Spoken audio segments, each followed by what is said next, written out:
माझ्या चॅनलमध्ये तुमचं सगळ्यांचं स्वागत. आपण बघणार आहोत प्रिन्सेस ब्लाउज 36 साईजमध्ये कटिंग.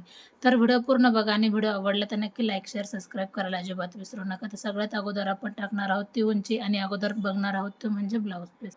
हा साडीतला ब्लाउज पीस आहे. तर आपण बघू शकतात ही फक्त आपल्याला दंडावर डिझाईन घ्यायची, बाकी आपल्याला जसं फुल असेल त्यानुसार आपल्याला कटिंग करायची. तर आपल्याला उलटी सोयची बाजू पाहून घ्यायची, त्याच्यानंतर आपण बाही कटिंग आणि पाठीचा जो भाग आहे तो याच्या डिझाईननुसारच ठेवणार.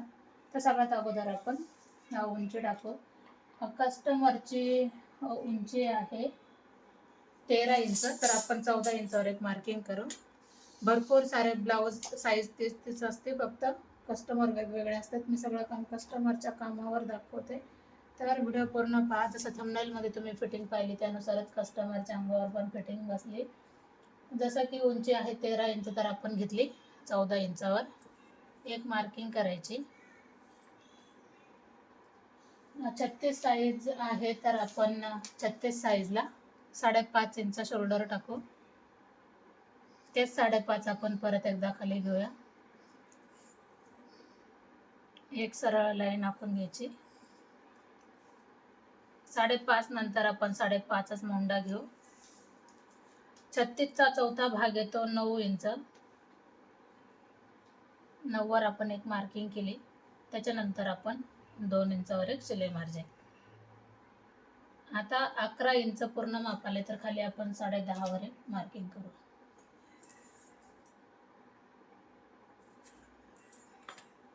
एकदम सोपी पद्धत आहे. आपण 5 ते 6 मिनिटांमध्ये आपला ब्लाऊज एकदम कटिंग होऊन जातो. 1.5 इंच कंपल्सरी माप आणि 1 इंच ते पण कंपल्सरी.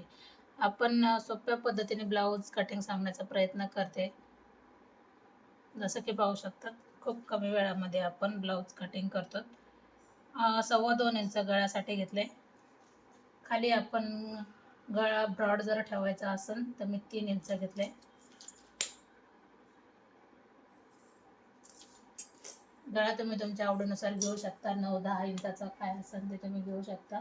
आता ह्या कस्टमरचा गळा आहे 10 इंचाचा, तर मी जवळजवळ आपला एवढं माप अजून खाली घेतलं पाहिजे 10.5 वर, कारण अर्धा इंच आपल्याला जास्त घ्यावं लागतं. अर्धा इंच वरती मुडपण्यात जातं, त्याच्यामुळे मग मी 10 इंचावर 10.5 इंचावर गळा टाकला. शिवून 10 इंचावर होऊन जाईल.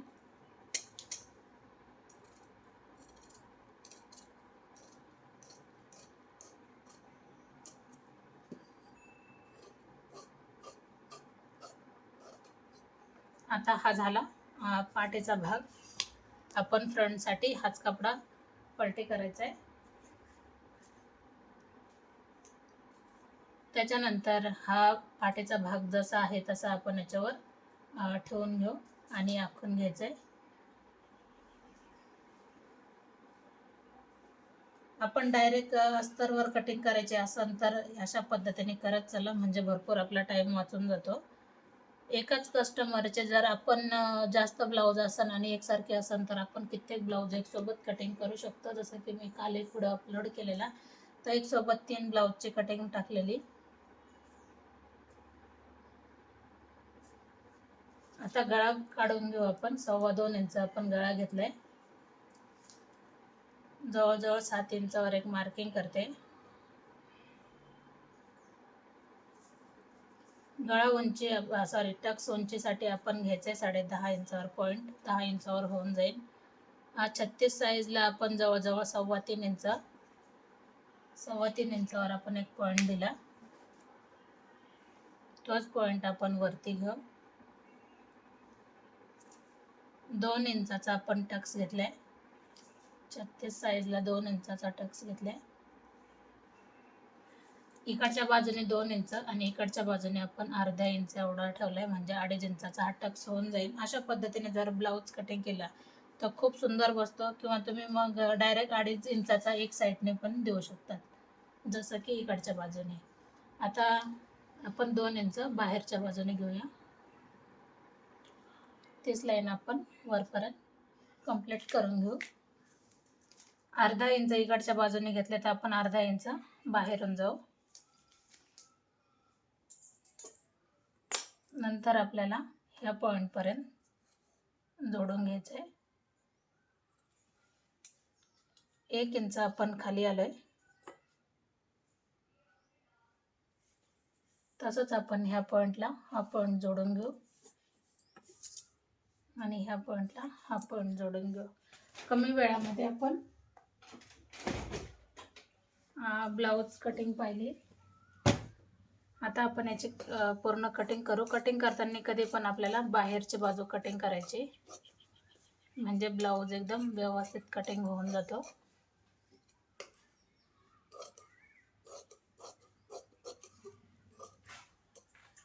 तुम्ही 35-36 साईजला हे माप वापरू शकता.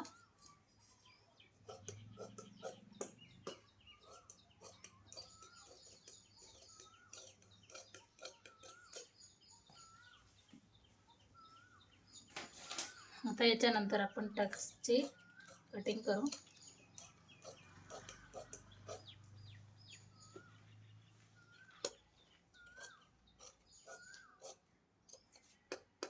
अशा पद्धतीने आपण 36 साईजचं माप पूर्ण कट केलंय. आता मी तुम्हाला याच्यामध्ये बाही कटिंग पण लगेच दाखवून घेते. आता कस्टमरची बाही आहे जवळजवळ 4 इंचाची. तर मग मला जॉईंट न देता मी अशा पद्धतीने घडी घालते. 1 मीटर मी अस्तर घेतलेलं.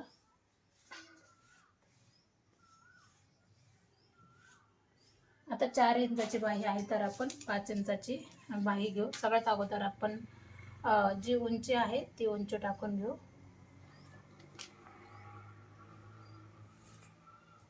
त्याच्यानंतर आपण जो आपला पाठीचा भाग निघलाय, आपल्याला घडी किती घ्यायची हे आपण लक्षात घेऊ. आता 36 साईजला घडी किती लागणार, 9.5 इंचाची. तर आपण अगोदर 8 इंचावर एक मार्किंग करायची आणि त्याच्यामध्ये आपण 1.5 इंचावर एक मार्किंग करायची. साईज कोणती पण असू द्या, आपल्याला मुंडाचं तिरकं माप घ्यायचं आणि त्याच्यामध्ये आपल्याला 1.5 इंच एक्स्ट्रा घ्यायचं.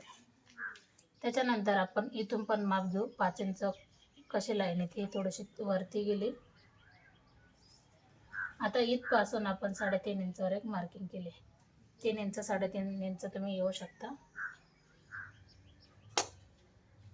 आता आपल्याला कस्टमरचा हा दंडघेर आहे कस्टमरचा जवळजवळ 6.5 इंच.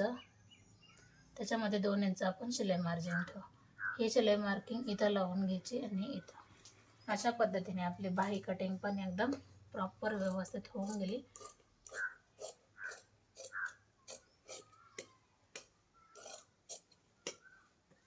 कमी वेळामध्ये आपण बाही कटिंग दाखवली आणि ब्लाऊजची कटिंग पण दाखवली. आता याला आपल्याला मधून आपल्याला कट करायचं, म्हणजे आपली दोन्ही बाही एक सोबत निघून येते. आपल्याला जॉईंट द्यायची अजिबात गरज पडणार नाही. आणि जो बाहीला आकार द्यायचा असतो समोरून तो मी स्टिच करताना देते, अस्तर जोडल्याच्या मेन फॅब्रिक जोडल्याच्या नंतर चालूमध्ये. तर अशा पद्धतीने आपली ब्लाऊजची कटिंग झाली. कशी वाटली नक्कीच कमेंट करा आणि व्हिडिओ आवडला तर लाईक शेअर सबस्क्राईब.